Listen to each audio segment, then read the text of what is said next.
you have to risk in order to have some reward. Everything has its sort of like aha moment. So even when you feel like you might be taking a step back, you're actually still taking a step forward.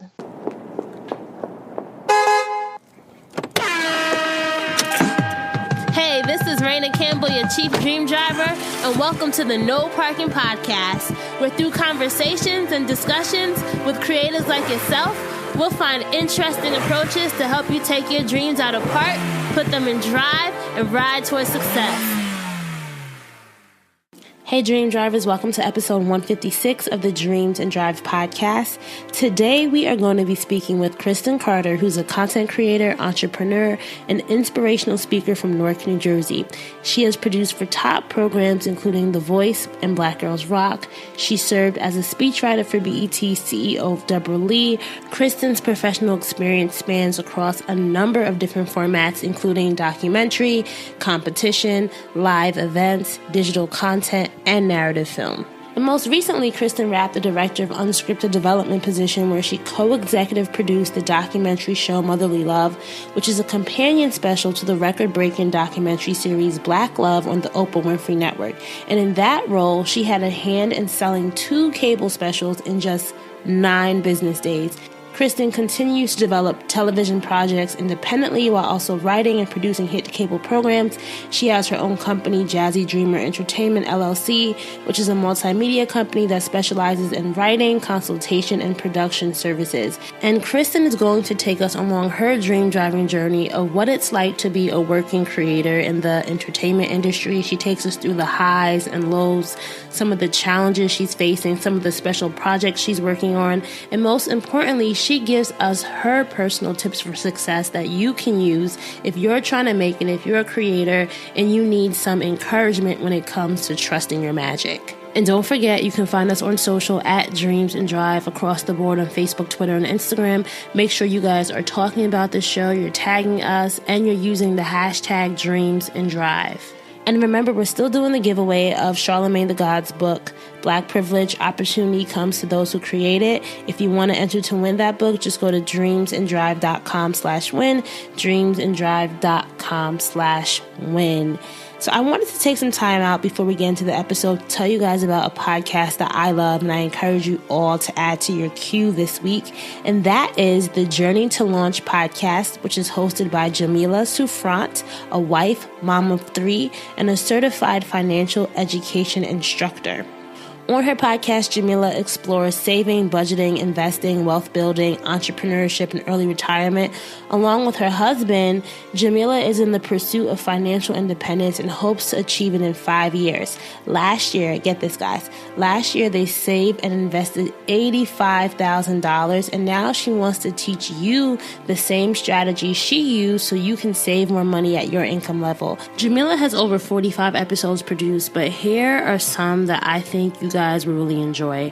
Episode 8, a step-by-step guide to paying off and staying out of debt. Episode 37, Credit 101. Episode 39, Your Money or Your Life. Transform your relationship with money and achieve financial independence with Vicki Robin. So please go check out the Journey to Launch podcast. Jamila is such an awesome soul.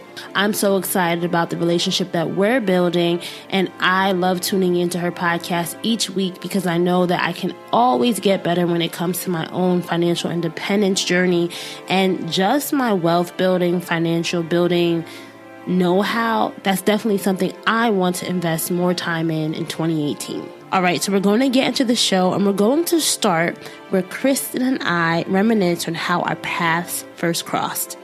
So, Kristen, we were both a part of A Better Chance, right? Which is how would you describe A Better Chance? It is A Better Chance is a scholarship program to take urban students and take them and put them into private and boarding schools. And I don't remember what school you went to, but I went to Groton School in Massachusetts. I went to Dwight Englewood in Englewood, New Jersey. Okay. So you went to a boarding school, right? Yes. Yeah. Right, so I was there 8th grade through 12th grade. All right. And your mom was like, what was Miss Jackie? I always try, was she like the head of the New Jersey parents? Like, what was, because my memories of you and of your mom are like going to events that your mom used to like host on behalf of a better chance? Do you remember like the family, like the holiday events? That's and exactly like right. the Black History Month events? So my mom was the president of Parents as Partners. And it's funny because my mom was PTA president when I was in middle school, in elementary school and middle school. She was the only single parent at the time. And that really continued when I went to high school. So she was the president of Parents as Partners, really because she wanted to connect with other parents. When you hear her story about me going to boarding school, she like fell out crying the first day that she dropped me off at Groton. And she just really wanted me to have a good experience. But she was not happy about the fact that like her only daughter was leaving at 12. And so she really was trying to figure out how to build a base. And so that's how she became really integral in A Better Chance and bringing people together and having different events. And that's kind of always been my mom and I. Like we've always put together events, and I'm now an adult and we've always done Kwanzaa parties and things like that. Yes, the Kwanzaa parties. That is what I remember in Society Hill Clubhouse. Yep. And then at the Metropolitan Baptist Church, she used to have events there too. That's the stuff that I remember about you and your mom. But let's take it back to the before that. So what was inspiring you as a child? If I had to say, what was the 8-year-old and 9-year-old Kristen into? How would you answer that? So I was always into music videos. I loved New Jack Swing, even though it was, when I was 8 and 9 years old, it was 1992, 93. So I was definitely still listening to stuff that was like late 80s. So it's funny now because I love the late 80s and early 90s music, because that is just like such a just wonderful time period to me. So at 8 and 9, I was dancing at the time. So I was studying tap, ballet, jazz, modern, and African dance, and also very much into music videos and music. And so it's interesting because when I got into high school and became really interested in going into television, I really went into music television. So a lot of people, when I talk to folks now in LA, they'll say, oh, I love this movie or, this television show. And I'm like, I really loved music. And that's how I got into writing award shows and music specials, and then sort of transitioning into other types of television and film was because of my love of, I was the kid that made radio shows and had my mom and grandmother listen to it. Yes. And I was the kid that taped videos on VHS. So as I started interning and doing PA work, I would take time code, not realizing that I had been doing time code since I was a little kid, because I was always taping music videos and Moesha and anything that had to do with music artists, I followed it. So what was the dream back then? Do you remember having a specific thing that you saw yourself being when you grew up? To be honest with you, it was twofold. So one, I come from 5 generations. So at the time, or when I was born, my great-grandmother and my great-great-grandmother were alive. So not only did I have my grandmother, but I have my grandmother's mother, my great-grandmother, and then my grandmother's grandmother, my great-great-grandmother. And that's special. Not a lot of us can say that we have that, Yeah. We have this 5 generations picture. You probably have seen it online, but I was a baby, and you'll see the generations of women. And I say that to say that when I was really young, I wanted to cure arthritis. So I wanted to be a doctor at the time, when I was really young, because I wanted to cure my great-grandmother's arthritis. Even with that being said, I wasn't super into science. I would say that, but then as I got older, and I really started thinking about what I was definitely really into, I was always into writing stories, choreographing dances, and that's what I did, as I got older. So I feel like at the time it was being a gerontologist to cure arthritis, but then my second dream was writing a film about me and my friends. We were the only Black kids that I knew that one of my friends wanted to be a lawyer, another wanted to be a scientist, and I wanted to be a doctor. And I thought that was really interesting. So this was the year before Groton. So I was really tight with 2 friends in particular. And there was a movie out called Now and Then. And so it was a group of 4 white girls that hung out for a summer, and their lives changed because of their relationship. And I was like, I want to do a Black version of Now and Then. And I want to have it, talk about us growing up in Newark and the fact that, I'm going to be a doctor and this one's going to be a scientist and this one's going to be a lawyer. But if you think about it, what the impetus was the fact that like I wanted to write it. And so I've always loved creation. And so when I really got specific about that in high school, like, oh, I love creation, I love writing, I love the journey, that's when I got really into what I do now. I definitely want to touch on your experience at Groton School, because I think it's something that a lot of people don't understand, right? Like when you go from, so like you know, I was attending school as in Orange, New Jersey, all predominantly Black, right? I've never had like a white classmate until 7th grade. And my world was changed, and not in a bad way, right? Like thinking about it at the time when I first went away to Dwight Englewood, I like hated it. I'm like, oh, I want to go back to my friends from Orange. These people are weird. But in retrospect, those 6 years that I spent at an independent private school in like one of the richest counties in New Jersey definitely changed my life in a way that like it was a blessing in a way, and it was a privilege that I now realize not everyone had. But what would you say was the most, looking back at it now, at your years at Groton, what was the thing that you really got out of those years that you think have really impacted who you are today? Well, that's a really good question. And I talk about it all the time because similar to you, when I first left, I really wasn't happy about being in a predominantly white environment, and not because of the culture. It was really because I didn't feel like I fit in anywhere. So I would go back home to Newark and none of my friends were doing what I was doing at school. So I had an internship at a young age. I had started a business at a young age. Nobody was doing that in my friend circle. And I would go back to school and I would be very excited about an internship. And then my classmates would be like, oh, I went to Australia for the summer. I'm like, oh, I can't really say that I did that. But in terms of what I learned at Groton was that if you want something, you have to create it. And I learned that very young because at Groton, athletics and academics were the two fields that were really strengthened and really encouraged. And I was always an artist. And so I literally felt like I had no outlet. So I started, after a couple of years there, my 8th, 9th, and 10th grade years, I did the athletic requirement. And then finally, I submitted a proposal to start a dance program. We were required to do athletics after school. Okay. And so what I wanted to do was dance as an athletic requirement. So anyone who wanted to get out of literally playing soccer and stuff like that, they could take dance. And so what we would do is put on, I would train everyone that was in my class, and then we would do a dance, pretty much a dance recital at the end of the semester. But also I would choreograph all of the dramatic pieces for the theater program. So that's basically what happened. So I submitted a proposal that particular year, and then I started a dance group.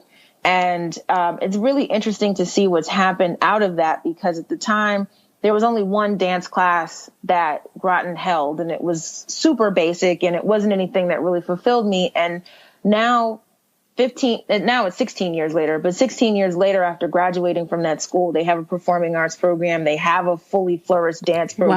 Wow. And a lot of that, I went back to speak at Groton last year for my 15th reunion, and I'm always moved to tears when I see the progress that has come, because I was one of the kids who really, I feel like I was the one who really moved that forward, because I told our headmaster, I was like, my soul is dying. I hate doing sports all the time. I'm an artist and I need to create. And so what I learned from that experience at Groton was like, if you want something, you have to go create it. But you know what, too? It's also, you have to have that courage to speak up, because you could have just, lamented in your dorm room for 4 years, right? But you did something about it. Like, where do you think that came from? Like that push to actually try to make something and to create it? I was always really outspoken when I was younger. And my first couple of years at Groton, I'll say my 9th grade year was my worst year. So I tell this story online quite a bit when I acknowledge my mom for her birthday, but there was a particular year where I literally was a shell of myself. So my grades had dropped. I wasn't happy socially. I just didn't feel like I could do much of anything. And so my mom had quit her job the summer between my 10th grade year and my 11th grade year. And I literally was reading Malcolm X and a lot of different African-American historical books. I was running every day. I was chanting affirmations, and it was I can take Groton by storm. I will take Groton by storm. And I had to get that serious in order to drive the next phase of my high school career. It was that serious for me because I was a completely different kid. A lot of people think that going to these different schools or even changing environments will be one thing for your child, but actually it's a lot of adversity and you have to figure out who you are in adversity. And so at that point, it became really serious about, like, Kristen, you're either going to sink or swim. So you're either going to graduate from here not doing well, or you're going to show everyone, or mostly show yourself, who you are. And so that's what really drove me making that decision to start a dance program and then to run. I ran like 6 different groups that year. My junior year of high school, my average rose 13 points because, like I said, I really wasn't doing well. So I had like a B+ average by that point. But yeah, I was struggling at Groton. So it really took that amount of determination to say, I'm going to show myself who I am, and I have to expose to everyone else what my gifts and my talents are. And one of those things is the fact that I'm a dancer and I'm a creator. Did your mom quit her job to help you during that summer? Wow. Yeah. Wow. That is just that's love. That is love.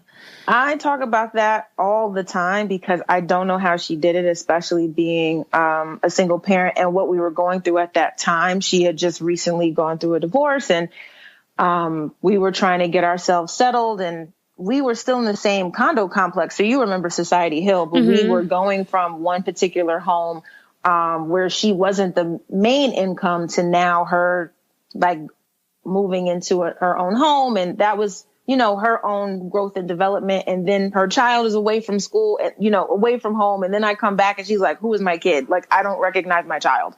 And so enough was enough. And so she took that summer to I wrote essays all summer long. I read Excellence Without Excuse and The Souls of Black Folk and the autobiography of Malcolm X. And I went to school a completely different child, ready to go ham. Like, I was like, I'm doing everything possible, like everything that I wanted to do. And so I speak about that particular year. That year changed my life, like how I think about life, how I think about the fact that our goals manifest when we put ourselves into drive and all those kinds of things. And that was really a breakthrough year for me, was going into my junior year of high school. Let's fast forward a bit. You went to Hofstra University. What did you study? I studied TV production. Okay. And then you graduated, and you while you were in college, you had an internship at BET, right? Yeah. So actually, no, I interned there my summer after my high school graduation. So I graduated. Yeah. So I was an intern right after my high school senior year. And then I remained in touch with BET throughout my college career. I interned at PBS and at ABC during college. When you were interning at those companies, did you like media? Because I know when I was at CBS, I interned at CBS for 4 summers through the program, the Emma Bowen Foundation. I don't know if you ever heard of it, but so I realized that I didn't really like I didn't want to do news, which is what, when people think of CBS, you think of CBS News, and I kind of got exposed to the different parts of media. Like, what were the things that you were learning about media and where you saw yourself fitting in during that time? Well, it's interesting because at the time, my professors were telling me basically you don't make a lot of money when you come out of school. So we were being told that, on top of the fact that at ABC, I was interning at 2020. And so at the time, I really did a lot of transcribing or handing tapes over from one producer to another. I don't remember having a whole lot of responsibility, but at PBS, I worked at the Long Island division, which is a super small division. And so I had a lot of responsibility. So I was writing host intros. I was running the teleprompter. I was the assistant to the executive producer. And so that experience was really, really exciting for me. Even though 2020 was the bigger name, the smaller PBS affiliate was where I actually got my hands dirty. I was still just as excited about getting into media, but I didn't know where I was going to land. So based on, like I said, the experience I was having as an intern, and then also my last semester being told, well, you guys, you may not land a certain place. And then for me to land my first paid job was I was a head writer of an entertainment news show. It was like beyond me that I landed that, but it had a lot to do with the preparation that I had right after high school and in college. Mm-hmm. So when was that moment post-college and early on in your career where you're like, wow, I can, like, I'm doing this? You know, that moment where you realize, like, wow, like, I'm actually living this dream that I had for myself as a young kid? Okay, so two things. These are great questions, by the way. So two things. The very first time I saw my name in show credits was really exciting. And then, so that was Black Carpet. I was the show writer for an entertainment news show on BET. And then secondly was when our team, we produced the pre-show for the BET Awards. That was immediately following. So that was summer 2007. I graduated school May 2006.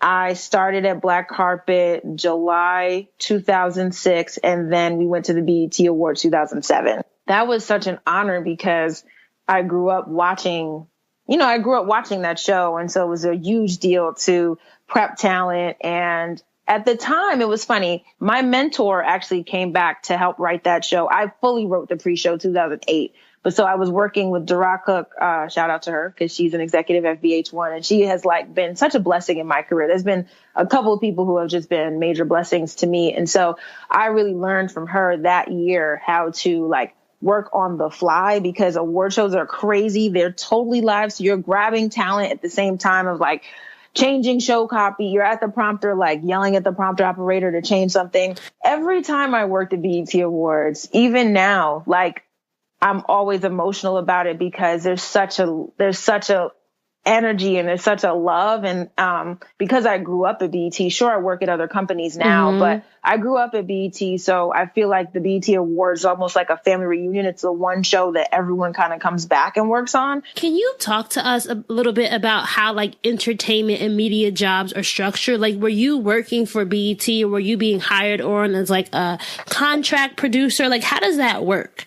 I was hired as an independent contractor. I was a freelancer my entire time at my first job. So I was at the Black Carpet from 2006 to 2008. So even though we had a long-standing show, we were what you call like a permalancer, which it basically means you don't have health benefits.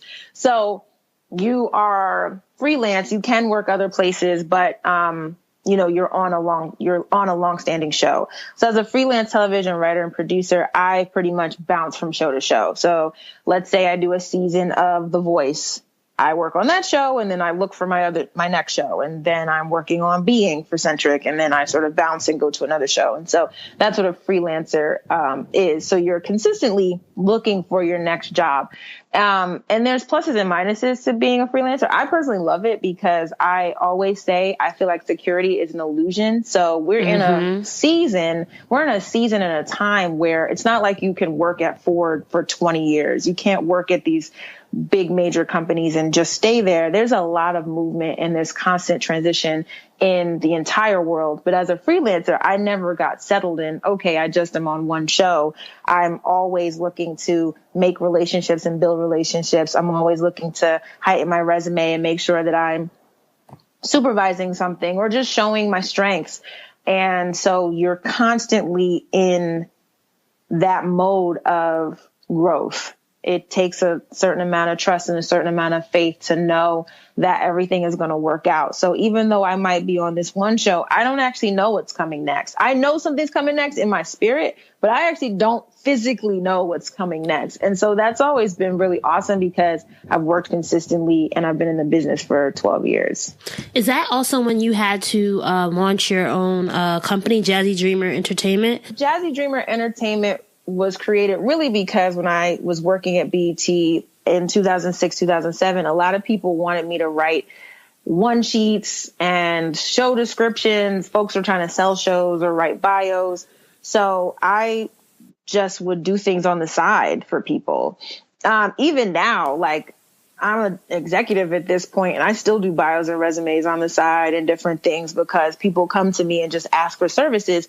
And so at the time, Jazzy Dreamer Entertainment really spawned out of that. Yeah. So I was just helping people flesh out ideas at the time. And then I said, well, let me start an LLC and do this and, do this on the side. And then I really took it seriously. So throughout the years, just as my freelance career has expanded, so has my LLC and my business. So I went from doing media consultation and stuff like that to also doing like corporate production. So for example, it's interesting going back to Groton. So I started my first business at 14. It was a mentoring and tutoring program. So during the summers, I would literally just tutor students in math and science and English. From there, I actually submitted a business plan to a program called NIFTY, which stands for Network for Teaching Entrepreneurship. In high school, I won their national award. So really, literally fast forward 10 years. And now I'm doing like video production for them. So every year they have their national business plan competition, which was the one I won in high school. I do the video content for that competition every year. So Jazzy Dreamer LLC does that. Wow, that's so amazing. Going back to, you've had an illustrious career so far. You got to work for a lot of, shows such as The Voice, Black Girls Rock. You've been a speechwriter for Deborah Lee. How important would you say relationships were to securing those positions? And like, what advice would you have for an aspiring entertainment professional who's trying to get doors open or create doors so that these opportunities can come their way? For one, when I was growing up, outside of the fact that I taped music specials and all kinds of things, like I told you before, I also really studied television credits. And so the shows that I watched, I would always rewind and fast forward and look at who was working on these shows. And so I found certain names that were always working on my favorite shows. So one, I kept tabs on that. And then two, especially as the internet began to grow, now we're just, everything's accessible. But at the time, I just would research their names. And so I would research their name and then reach out for what's called an informational interview. So if there's something that, someone, even now, if there's something that someone's doing and I feel like we have a connection, and it's beyond just, hey, can you get me a job? It's never that. It really is like, wow, this person does cool work, or wow, we're from the same neighborhood, or we went to the same school in different years, or whatever the case may be. I try to find a connection, and then I'll reach out and I'll ask for an informational interview. A lot of people like to talk about themselves. Yep. And at a certain point, when you're in that conversation and they're talking about themselves, at some point they're going to say, hey, what are you into? And then you get an opportunity to share about yourself. That's something that I've always done throughout my career. And I'll say even now, I'm 33, and I find that most people don't do that. I share the same piece of advice all the time, and folks either get scared or whatever. They kind of knock themselves out of being in position to meet different people. And so that's always been something that I have just hit send on. It doesn't matter how big the name. If it's someone that I've liked, probably I've emailed them. Whether they've emailed me back or not is up to the universe. A lot of times I have gotten responses from executive producers and things like that. So that's how I started to form relationships. And then also too, when I interned, I wanted to make sure that I really left a name for myself. So when I interned at BET, that was when 106 in Park was still on and Rap City was still on. I can't believe those shows are like, I know. like Rest in peace to like 106 crazy. in Park. I remember getting Goodness shows. gracious. I think I went on like a show when they had like Bobby Valentino, and just Yeah. you know the thing that amazed me about going on set was how small it actually was. Because on TV, Right. it looks so huge. But when you get on Right. set, you're like, oh, wow, this is kind of tiny. But when I was interning, a lot of the other interns were in college, and, they were being asked to be a part of the audience and things like that. And I remember going to my internship supervisor and saying, is there anything else that I can do besides going into the audience? Because I really want to learn about production. And so at the time, they had hooked me up with a producer by the name of Joy Cross. Her last name is now Chin, Joy Chin, and she's now the executive in charge of production for Real Housewives of Atlanta at True Entertainment. She is someone who throughout the years always vouched for me. So she was my first internship supervisor. And like, again, fast forward however many years later, and she's someone that I still call on. And so I feel like it's interesting. I love doing these kinds of chats because you'll see how connected my journey has been. It hasn't been like, oh, all of a sudden you just wind up with this job. Yeah, or you whatever. just woke up. And It is a journey, and it's And there's so many people along the way who have been blessings. And that's why I always look to be a blessing to people, because you never know what conversation, what piece of advice, what job will spark somebody to be like, yes, I can do this and I can move forward. And I have had plenty of those moments in my career of different people who have been like just extremely instrumental. Yeah, and I think something, I was listening to an interview you did before, and I think something that you said really, really stood out to me. It's like, you're not an overnight success story where everyone kind of thinks that these people, when you see people who have quote unquote made it, that this just happened overnight. What would you say to that person who sometimes feels discouraged because they've been working, they've been putting in the hours, they've been doing these things, but they still haven't, they still haven't had that moment where they're like, this makes sense. Like, what kind of encouragement would you give to that person? I would say for them to stay really focused on the vision. It is very easy to get distracted. There's so much out here. And I feel like social media, especially at this point, is out of control. Yep. Everyone posts their highlights and they don't post how long it took to get someplace. It's interesting. I do something, not only do I do vision boards, but I do action plans. And it's always so an action plan is literally like a plan for the year. So I will chart out each area of my life, personal, financial, spiritual, career wise. I'll even point out what, like, the relationships I would like to foster. I write down certain people's names and things like that. I am very strategic in that way.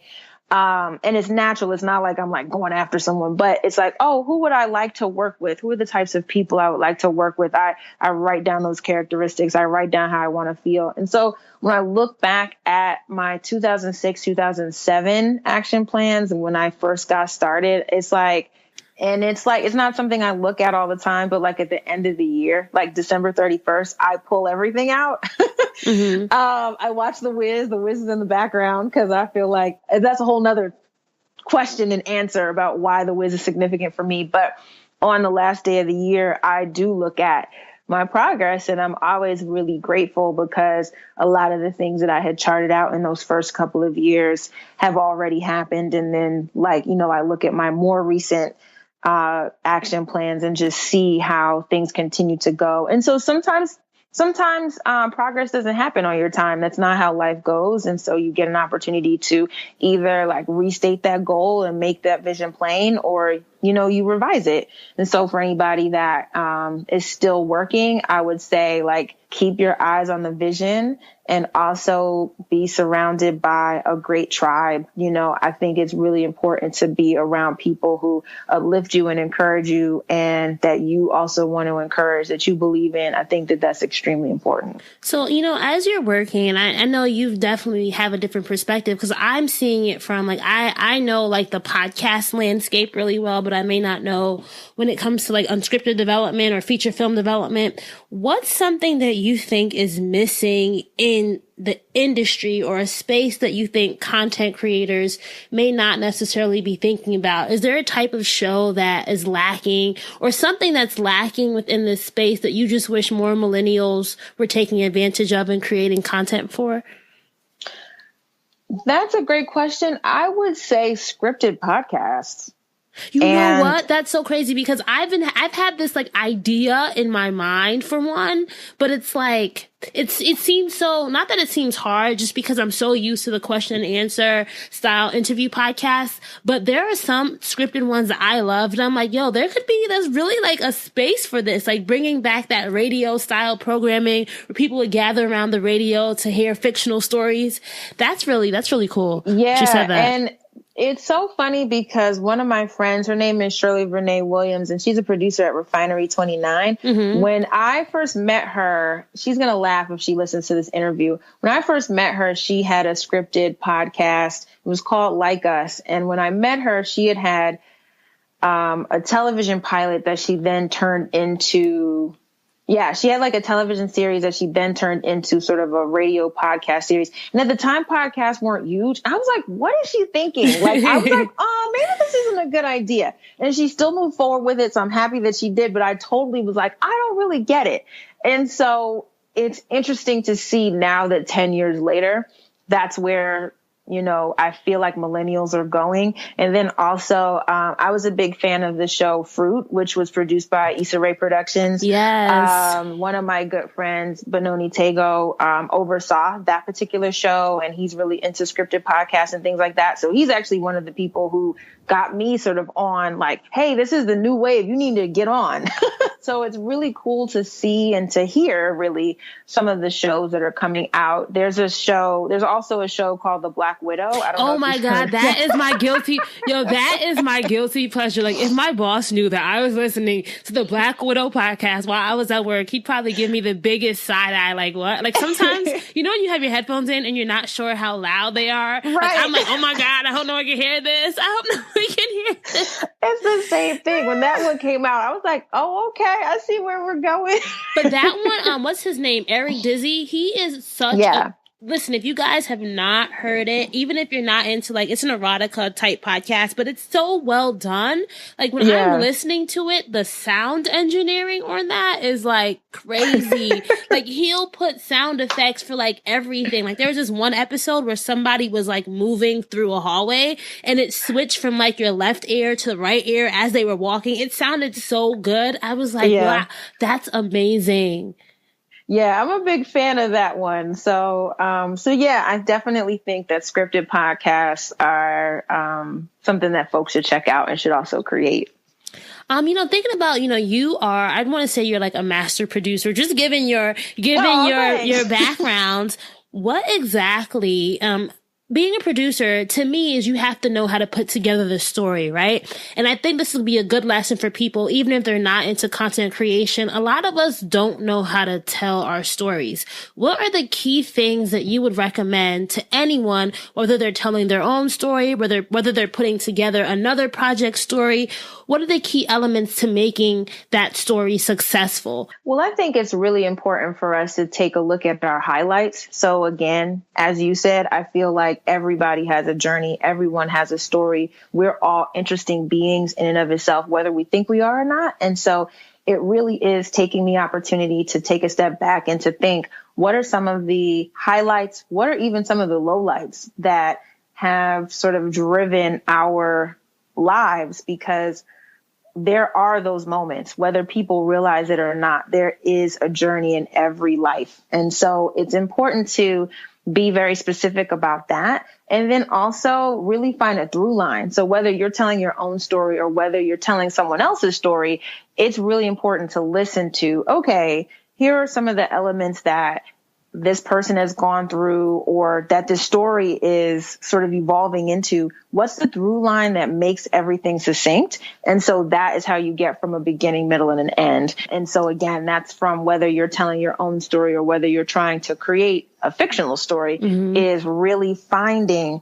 what is the thread that will bring everybody from the very beginning all the way to wanting to hear, okay, what's the end? Whether it's putting together a one sheet for a new show, or like I said, I write bios quite a bit. And I always ask people about that because there is a through line. There's a heartbeat for every story. And you just have to pull it out and find it. Thinking about the projects that you have worked on, what's been one of your favorite heartbeats?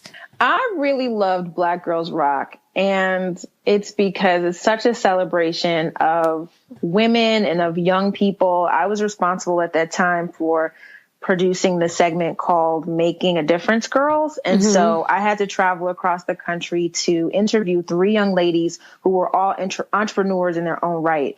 And so I needed to figure out what their story was. So for them, each of them had a business, but there's a why to that business, and that being the heartbeat of why they did what they did. So Black Girls Rock was like such a privilege and an honor. And again, it goes back to not only my love of music programming, but my love of entrepreneurship and the community. It just ties so many different things together. I'm always looking for that in what I'm working on, even with Black Love and also creating the show Motherly Love, which is a Mother's Day special.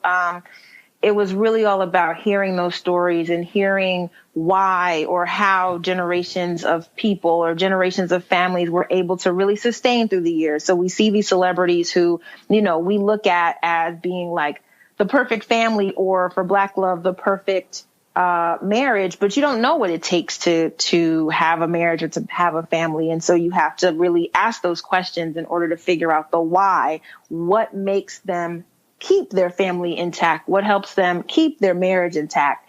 So I'll always go back to the why, and that really helps drive any story. So thinking about your journey thus far, what have been some challenges that you faced? Because, it's not always easy, and I know there might have been some ups and downs along your own journey. But what's something when you think of challenges that first comes to mind, and how did you work through that? So two things come to mind. So one was the recession. So in 2009, everyone I knew was unemployed. So when I think about that, even my mentors were at home. So at the time I was writing award shows and music specials, and I hadn't yet learned how to produce. And so, or I hadn't yet felt comfortable, I'd say. I had interviewed some stars and whatnot, but I hadn't put like packages together or shows together. And so at the time, I was really clear that in order for me to find and land my next opportunity, I needed to be a hybrid. And so I really became a producer and director out of necessity, because no one was just going to hire a writer. They needed someone that could do everything. And so that was one time that I really had to rebrand myself and also learn some new skills. And like so what kind of things did you have to learn? I had to learn how to oversee and edit and feel comfortable with giving editors notes. I had to learn how to create string outs. So for example, when you have all this footage that you've shot, you go back into the edit, and then I put together, let's say that I film 8 hours of footage. I need to bring that down to 42 minutes of content for an episode. And so I had to learn how to, okay, let me, this works. This is funny, or this is dramatic, or this is emotional, and really drive a storyline forward. So I had to learn that. Even the logistics of putting together a shoot. So even, for example, this particular interview, you're producing this interview. So you reached out to me, you created the time frame, you created the platform, all of those things go into producing. And so I had to not only learn those skills, but get comfortable and confident. That really is what it is. Producing, I don't think is hard, but it's the confidence to be able to drive all of the nuts and bolts and the logistics and creative to put everything together so that it's seamless and that your talent doesn't feel like, oh, that was a lot of work. So yeah, at that time, I remember having to really redefine myself and really push the fact that I was a producer as well, because so many people had known me as a writer for so long. And then I would say a second thing is that, as a creative, there are a couple of things that happen, especially if you have an entrepreneurial spirit like myself or like yourself. Is still creating your own stuff.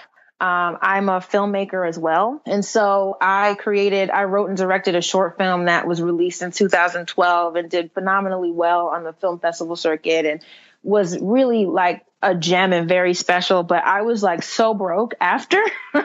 So I had to really make a decision okay, am I going to do my next film, or am I going to continue freelancing, and, sort of what is my path there? And, one of my ultimate goals is to direct a feature film, and it is to move into narrative film content.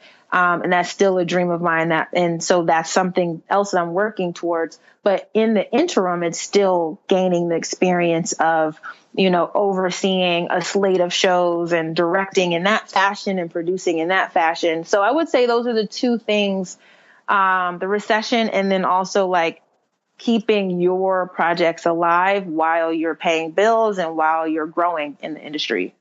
So how did Trust Your Magic come about? So Trust Your Magic is an inspirational brand that encourages people to use their gifts and talents and really use their magic to drive their lives forward. I created Trust Your Magic in 2016, really because I'd wanted to do a stationery brand for a really long time. So as a writer, if you were to come to my house, you'd be like, oh my gosh, you have so many journals. I write a lot.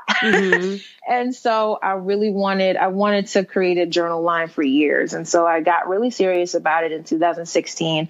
And at the beginning of the year, I was working with a designer. Shout out to Bobby Joseph.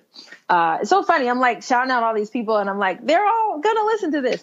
But I worked with Bobby Joseph, who's a great designer. And we had all the colors and we had all the design. And one day I just had a dream, and trust your magic as a phrase was in that dream. And I woke up and called him and changed the entire color palette and the entire vision of the brand. And so it went from journals to now then becoming like, it was journals and t-shirts and hoodies. And the next phase of it is actually like a speaking series and an inspirational, like interactive series. What is the vision for that now? Like, you know, and how, I know, cause you were selling things online. Like, I know you've been doing media and entertainment. Was shifting into that space and selling products different for you? Like what, or was it something that you just had to learn and like now? Well, it was definitely a new area. It's still a new area for me because I think it's interesting. I know so many people who are getting into the brand space who are content creators. And it's really from a space of, I think, not only having something to say, but then also making it like sustainable and something that people can use. So I was sort of creating Trust Your Magic gear and mugs and stuff out of that, like making it a visual reminder for people to trust their magic. But the message goes far beyond like a hoodie. It's actually not about the merchandise at all. It's really about not only reminding people to trust their magic, but then also let me build a platform on how to trust your magic. And so that is still, I'm still working on that. Like in the midst of like being an executive and doing films and stuff like that, I have yet to actually like, there's a whole build out to Trust Your Magic that hasn't been unveiled yet. It's basically interactive events, different speaking engagements that I'll have about Trust Your Magic. So bringing people out so that they can talk about like, what is your magic and how do you pull out your magic? How do you use that on a daily basis? You know, how do you sprinkle the world with your magic? It's all of these concepts. And it's really some of the stuff that we're already doing. So speaking to someone like you and having you on a platform to speak about, okay, like, how did you turn this into your magic, or how did you move your magic into what you're doing now? So essentially, I'm still building it out. And that's what being, I think, an entrepreneur is all about, is trying different things and also being very clear that sometimes you don't move everything forward at the same time. Sometimes you do things in phases. So that is coming. My ultimate goal is not only to continue to be a content creator, but to speak to students. And so that's what I really want to use Trust Your Magic for, to really drive a speaking series and things like that. I really just have not moved forward with it. It's not that I can't or I don't have the time. It really is like, it takes financial resources. And after doing, I explained this a bit, but after doing my short film, I really was like, okay, I need to figure out how to spend other people's money. I can't keep spending my own money. And so that is really, it ends up being a toss up, so, it's just interesting being at that point, because I'm sure at a point I'll be like, F it, I'm going to just do it and it's going to work. And then I'll come back to Dreams and Drive interview and be like, risk it all. Calculated risk, right? Calculated risk, yeah, strategic risk. Right. Strategic risk. But then there's seasons where like, you really want to save money. And like, last year, my grandmother had 2 surgeries and I really wanted to be able to send money to her. Like that became important to me. And so, it's interesting just how life continues to move. And so you have to say to yourself, okay, what's important right now? Is it like personal stuff? Is it travel? Or is it like, I'm really going to like move like hell on this business? And so there's some years where I'm like that. And then there's a couple of years as I get older, I think things change, but like as I get older, I want more balance. And so that's a little scary too, because is it really like, is this industry for you? Is it like hard to have a work-life balance? You have to make one. In my 20s, I was the type that I would like write all night long. Now when people hire me, I'm like, oh, like I still am the same person that like gives a high turnover rate, but I literally do not work after 9. Okay. So That's might even get late up at still, 5. right? That's still late. But I might get up at 5 and so I'll make it up on the back end. But like when I was in my 20s, it would be an all nighter and I'd do all these shows and like pull a miracle out of my behind. And literally now I'd be like, what's the rate? That I turn over copy really quickly. I need an extra day. Like now I'm just a little bit more demanding. And and that comes with experience, and that comes with like knowing your worth, and also knowing like if people call you and they say they need something like the next day, it's their emergency and not yours. And so before I used to be like, I have to prove myself. And at this point, I feel like, no, people know, like, they know I'm good quality. I don't have to stay up all night. And as we wind down, Kristen, you've been an entrepreneur for, you said, over 12 years now, and you've been in this space. What do you think has been the biggest business lesson that you've learned throughout these years? Jump big, and also at the same time, be as resourceful as you possibly can. So it's interesting because I'm kind of saying two things at one time. It's like, you got to go hard or go home, but also like be very clear. Like, if you really do need to go home, like, it's okay to go home and regroup. I've seen it work, both ways. I've seen some people really risk everything and it work. And then I've seen some people risk everything, and then it's like really trying to figure out what's next. And so, but I do think as an entrepreneur, you have to jump big. You have to believe in yourself and really go full out. I feel like I've really done that with Jazzy Dreamer. I have yet to do that with Trust Your Magic. Not from the sense of not trusting my magic. It's not that. It's from a sense of, I got to really make this work and make sure that like my back end is taken care of, like my logistics and my business is really taken care of. So I think it's jumping big, but also jumping smart and really having a plan, but yet risking at the same time. You have to risk in order to have some reward. Yeah, we need to hear that. And I think that sometimes, I know like my parents are always in the back of my head when, being a creative, they're like, but you have to feed yourself. You have to pay your bills. How do you think as creatives we can combat the stigma of the starving artist, right? Like, are there ways to get your money, to get paid and still do what you love? Because I feel like that's something that a lot of us are navigating. Like, how do we survive as creatives? I think it's really important to always be in a space where you're consistently creative, even if you're not doing exactly what you want to do. For me, fortunately, I've always been in a space where I love what I'm doing, but yet I'm also serving my entrepreneurial pursuits. Really get clear about the arena you want to be in. So at least you're in it and around it and exposed to it. And then as you're building your own platform, you're still either helping service another platform or you're learning how to service your own, if that makes sense. I think a lot of times people think like, oh, I need to go do this completely other thing that doesn't serve my gifts, but then I'm over here still like, burning the candle on both ends, trying to figure it out. And I think that there's a marriage of the two.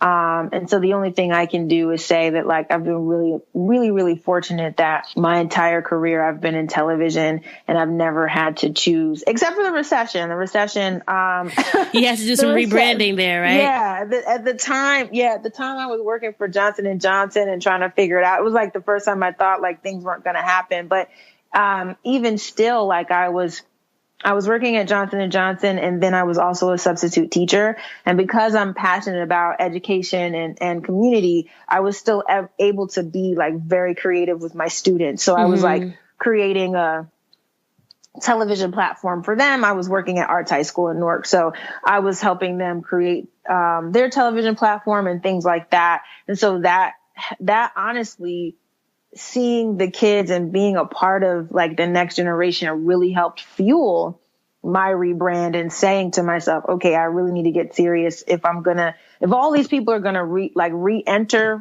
like the workforce of what we've been doing, I have to get really serious about rebranding myself. We were talking about the journey. Everything has its sort of like aha moment. So even when you feel like you might be taking a step back, you're actually still taking a step forward.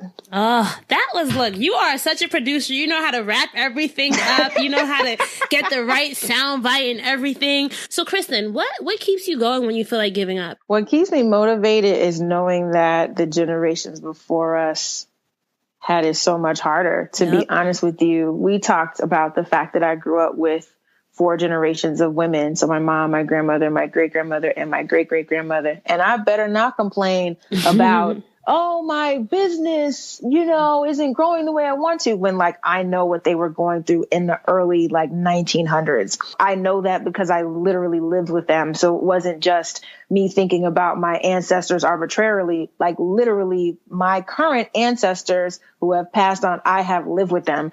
And so to me, that really supports me, because I do feel like we're our ancestors' wildest dreams. And so I really have an opportunity to move our family forward, when I think about a really, really big picture. But in terms of what keeps me going day to day is the fact that, I'm living and breathing, and I will always be creative, no matter if I'm looking for a job or not. What I have at all times is my pen, my heart, my mind, and, the fact that I am a creator. That really helps sustain me. And also, too, just on a very practical level, self-care is extremely important. I think beyond anything, like I don't do well with a lot of chaos and confusion. And a lot of productions are very like high intensity. When you're working on live shows or when you're working on travel shows, there's just like there's a lot of people. So there's a lot of emotion and there's a lot of logistics and everything, and making sure that things are set.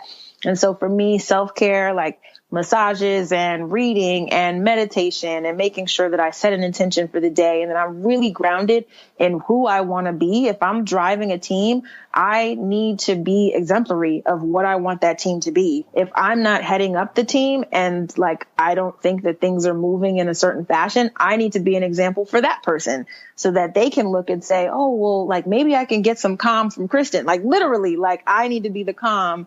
I need to be what I want on a team. And so I try to keep that at the forefront of my mind every day.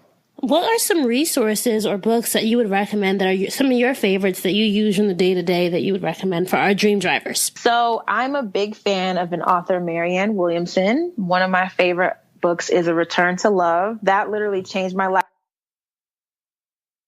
during the recession. So that really got me all the way together.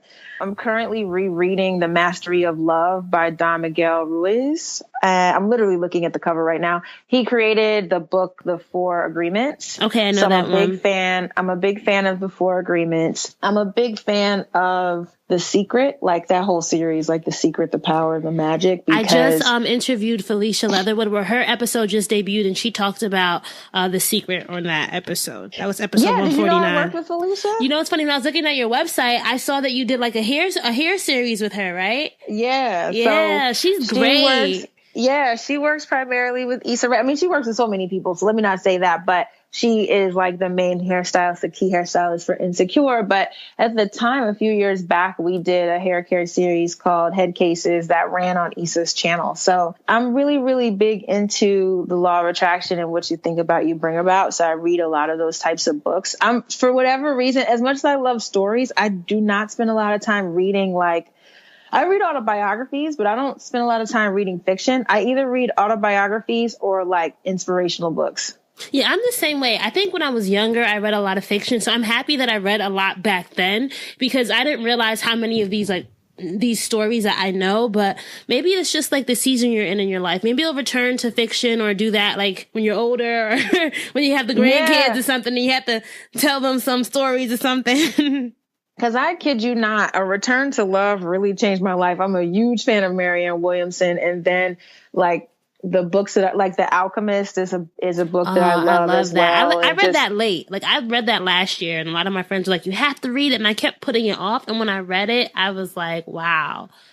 Yeah, because you realize how much, and you talk about your personal legend, or even when you talk about, having a vision for your life and stuff like that, it really does. What you think about, you really do bring about. I feel like there's so many things in my life that I literally have jumped up through the years that have happened. And of course, there's still things that I'm working towards, but I believe they will happen because, they're part of my journey. And so, those kind of books keep me really encouraged and like excited about life. Okay, so let us go to our lightning round, Kristen. All right. At this part of the interview, I'm going to give you a prompt, and I want you to tell me the first thing that comes to mind, okay? And remember, we're sticking with our whole dream driving metaphor. So the first word is park. I'd say place yourself in position. Reverse. Reassess. Neutral. Regroup. Drive. action, proceed, move forward. Yes. And if you want to be a dream driver, you have to have your keys to success. So tell me 3 things that you think every dream driver needs in their toolkit before they hit the road. Definitely passion. There's no way that you can hit the driver's seat without having an extreme love for what you do. I'd also say an action plan. You got to be really clear. Your GPS, if you speak about driving, your GPS. And then I would also say your tribe, like folks that you lean on if you have questions, if you're lost, if you're confused, like you can call on just a couple key people that you can really trust in. And where can our dream drivers find you if they want to connect with you online or check out some more of your work? Sure. Well, I'm on Instagram at Kristen V Carter, which is spelled KristenVCarter. And I'm also on Facebook, same name, Kristen V Carter. And you can also go to my website, www.kristenvcarter.com. All very simple. Oh, well, thank you so much, Kristen. This has been so amazing. And you know what? I want to end on this because I love your mom and I'm just so happy for what she's done for me when I was in a better chance. What would you say to your mom right now? Because you know she's listening. Oh, wow. I think she's everything. And she is, like, if I'm going to be a mother, like I always think like, oh boy, I have so much to lean on and so many just like resources and prayers. But my mom is everything. She really is the reason that I am who I am. And when I think about my voice, particularly, and I think about this a lot now that I'm older, she has really championed my voice and literally pulled it out of me. So for her, I say thank you for being everything that I could have dreamed for in a mom and in a friend. All right, so that's a wrap for episode 156 with Kristen Carter. I hope you enjoyed hearing her dream driving journey as well as her keys to success. Now, don't forget to enter this week's giveaway. We're still giving away a copy of Charlemagne the God's book, Black Privilege. Opportunity comes to those who create it. If you want to enter to win that, just go to dreamsanddrive.com/win. That's dreamsanddrive.com/win. Now, if you love this episode, then I'm going to ask that you share it on social. Screenshot wherever you're listening and share it on Instagram, Facebook, or Twitter. I love it when you guys are sharing on Instagram stories especially, so make sure that you are tagging us at Dreams and Drive and using the hashtag Dreams and Drive as well. If this is your first time listening, welcome. Wherever you're listening, make sure that you are subscribed so that every time we publish a new episode, you get that notification. So whether you're on Apple Podcasts, Google Play, Spotify, Stitcher, TuneIn, SoundCloud, wherever, please subscribe. And if you're an Apple Podcast especially, please leave a review and I may just read it on the next episode. So we actually do have a review that I'll be reading today. And this one is coming from Ashley, and it reads, "My favorite podcast. I love this show. I have been telling all of my friends about it. I am a young entrepreneur, and I learned something different from every episode.